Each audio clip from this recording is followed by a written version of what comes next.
Today's topic on infinity, the final destination for all souls.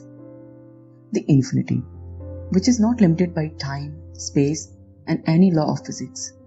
Infinity is a state where something originates and ends.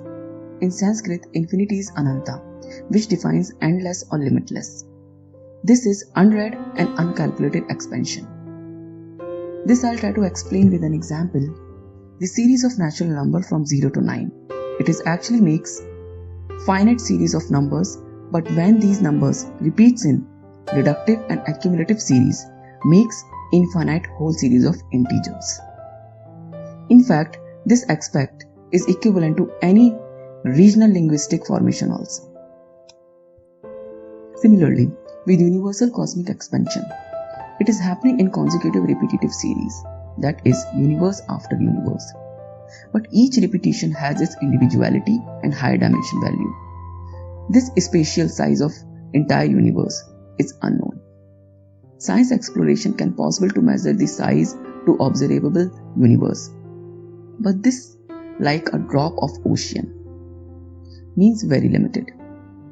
Infinity is something which is unreachable through any spacecraft. But this human body device makes all infinite possibilities to reach infinity, where our consciousness, knowledge and blessings are never ending. According to Sanatana text, our life is eternal body or Sanatana Sharira, which never ends. There is no beginning and ending. The purpose of life is to understand the concept of oneness, where there is no effect of time or space, no limitless or endless, but leaves a feeling of unconditional acceptance. By doing deep meditation, anyone can make an infinity symbol. This yoga posture will be like your eternal body, creates a connection with cosmic frequencies and leaves a feel of oneness. This reminds us to balance, focus, harmony and peace. Definitely linking of cosmic and human frequencies are faster than any known speed. Yes, faster than the speed of light too. But this happened by experts in deep meditations. Ideally, this devalued zero has the start of all origins. Means, when any conscious mind realizes the value of infinity, they escalate them to acquire self-knowledge or Atma-Jnana in order to attain liberation or moksha.